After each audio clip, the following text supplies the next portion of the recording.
Okay, so in last class we have discussed the prism. Now suppose you have a prism. This ABC is my prism. Now in this prism, a light PQ is incident at an angle I. This light PQ undergoes refraction along the surface AB and moves along the surface Q to R. Now this ray QR again undergoes refraction at your surface AC and moves along the direction R to S.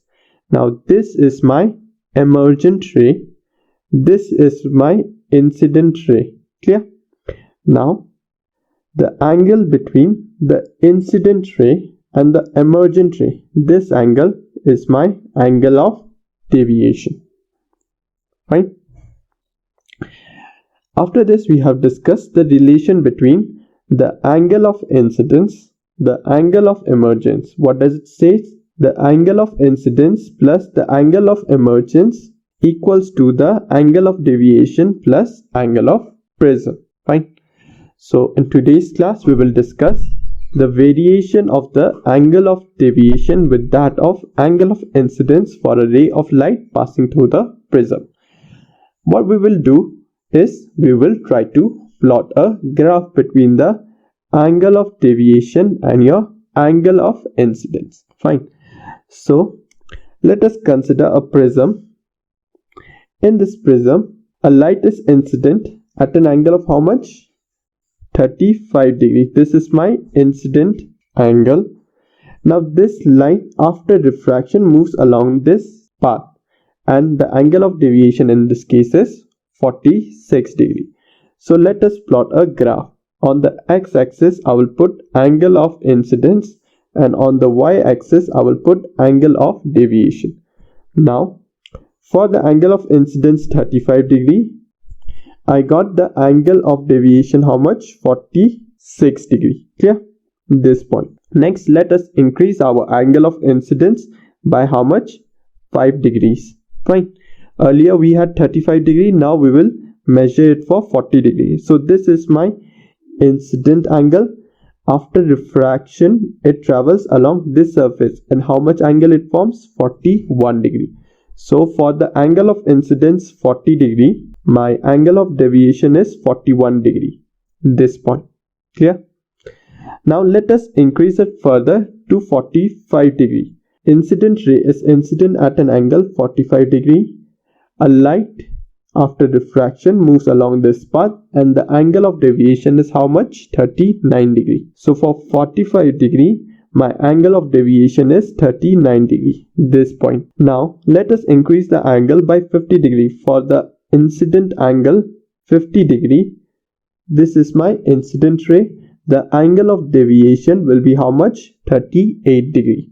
So for my angle of incident 50 degrees, my angle of deviation will be 38 degrees. Clear? Now let us further increase it to 55 degrees. For this is my line. This is my incident ray. This is my angle of deviation.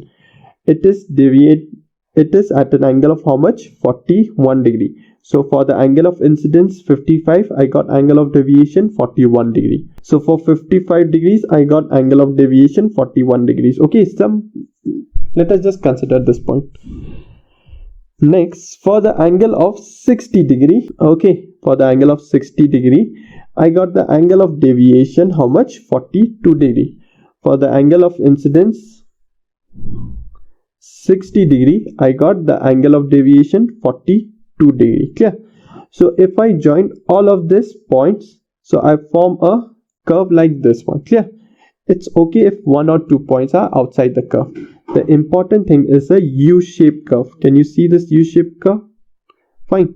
This U-shaped curve is the plot between the angle of incidence and your angle of deviation. Fine. Again, on the x-axis, I plot my angle of incidence. On the y-axis, I plot my angle of deviation, and we got a U-shaped curve. This angle represents my angle of incidence at some angle, at some deviation delta. This represents my angle of emergence at some deviation delta. Fine.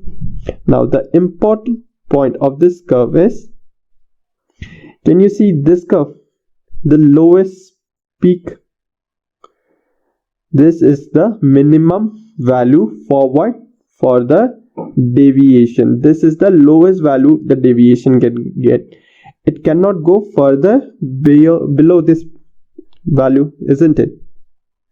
So I will call this as my delta M. And what is delta M? Delta M is my angle of minimum deviation. Now at this point you'll notice my angle of incidence equals to angle of emergence. What does this mean? Suppose this is my angle of deviation. When my angle of deviation equals to delta M, clear? When it is incident at a minimum angle of deviation, the incident angle will be equal to the angle of emergence. In that case, I equals to I dash. Is clear? So at minimum angle of deviation, that is when the delta equals to delta M, my angle of incidence equals to angle of emergence, and this angle R equals to R dash. R equals to R dash. So this is a very important observation. Fine. We will use this observation to derive a relation. We will derive this relation using this equation. In this equation, again, I represents your angle of incidence, I dash, angle of emergence, delta, angle of deviation, and A is your angle of prism. Now, at minimum deviation, delta equals to delta M, my angle of incidence I equals to angle of emergence I dash, and R equals to R dash. Fine.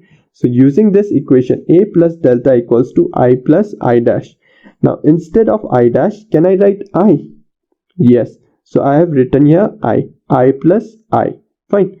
When can I write I? When my delta equals to delta M. So instead of delta, I have written delta M. Clear?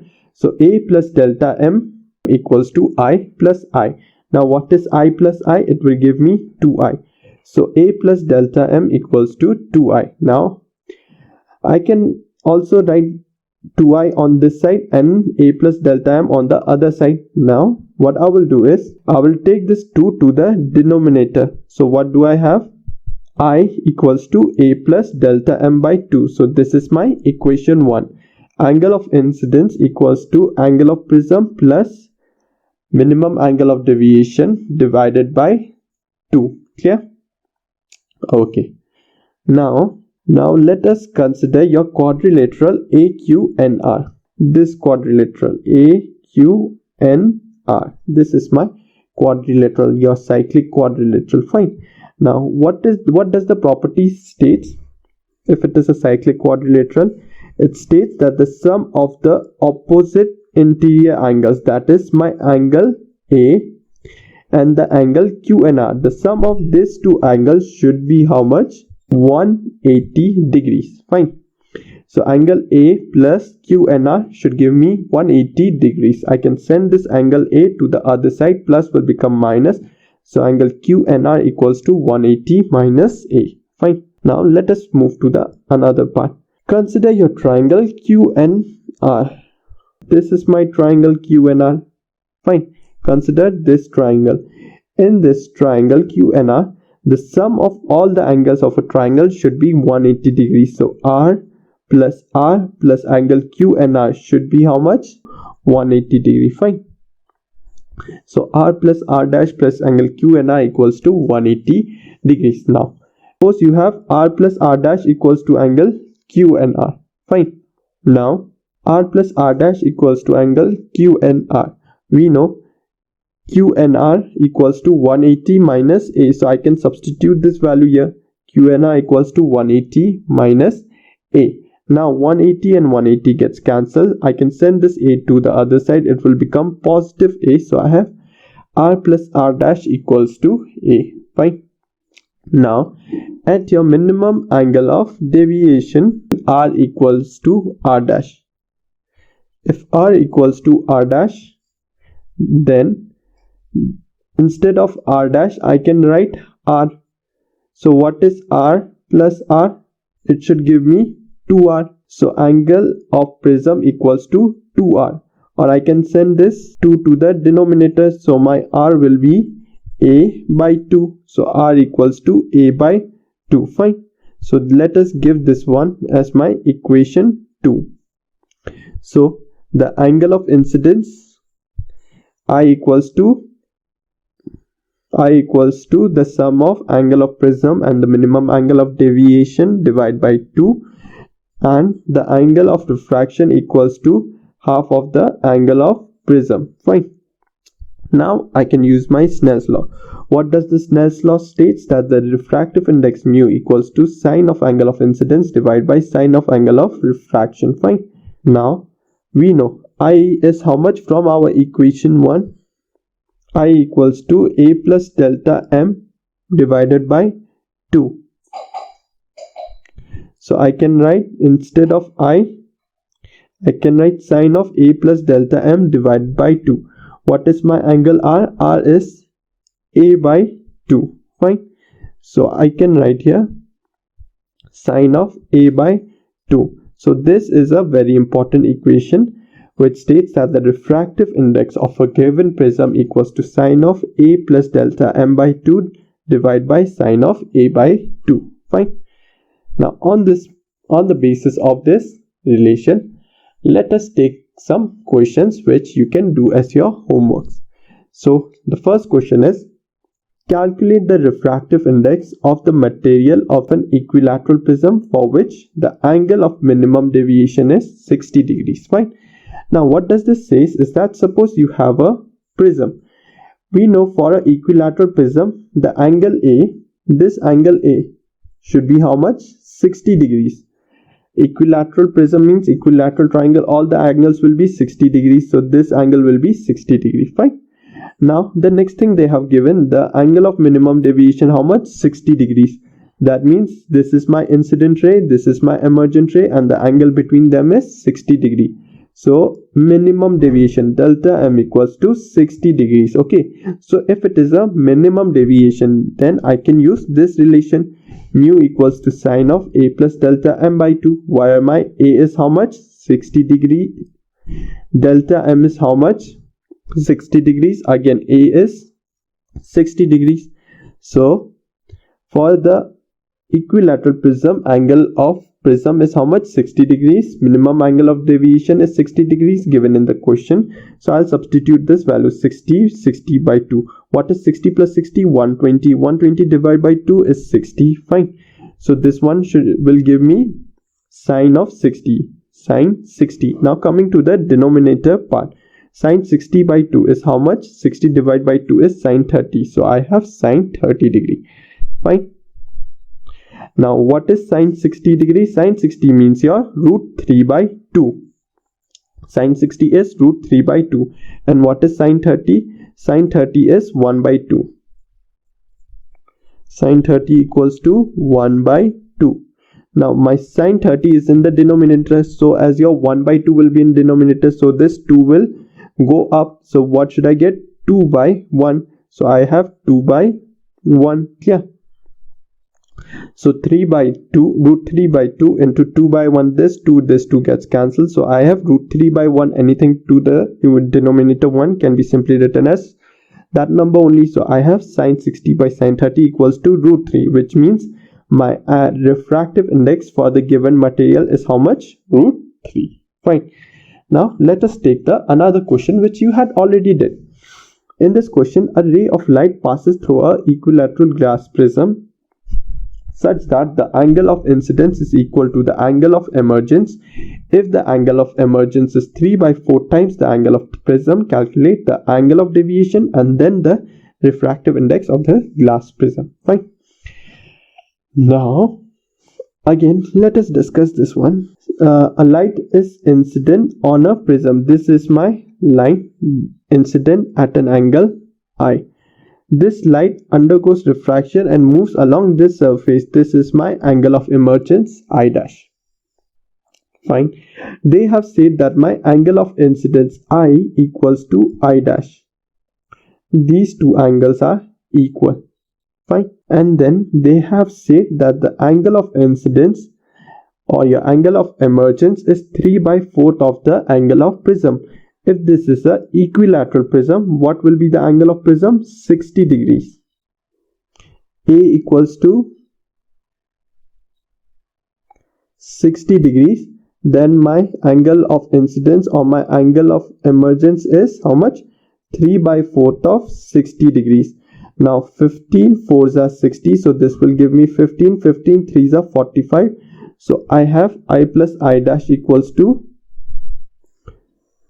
45 degrees. That means my light is incident at an angle of 45 degrees, and this angle is how much? 45 degrees. This angle is also how much? 45 degrees, and the angle of prism is 60 degrees. Okay, so to solve this question, first what you will do, you will find out this angle. What is this angle? This is your angle of deviation. So they have asked you to first find out the angle of deviation. Okay, you find out the deviation. You did this in the last class, and how much you got the deviation? You got it somewhere around 30 degrees. Fine. After you get the angle of deviation, what you will do, you will find out the refractive index of the glass prism. Fine. To find out the refractive index, look, in this case my I is how much? 45 degrees, and I dash is how much? 45 degrees. Angle of incidence equals to angle of emergence. And when is this possible? This is possible only when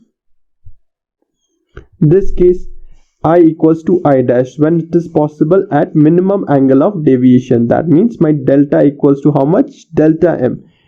If delta equals to delta m, delta equals to delta m equals to how much? Your 30 degrees. Your angle of prism is how much? 60 degrees. They have asked you to find out your refractive index. So I can simply use this relation, mu equals to sine of a plus delta m by 2. Fine. I have all the values. A is 60 degrees, delta m is 30, a is 60. Substitute these values and find out the answer and submit it to me on WhatsApp. Okay. So that's it for today's class. The notes will be provided along with this video. Thank you.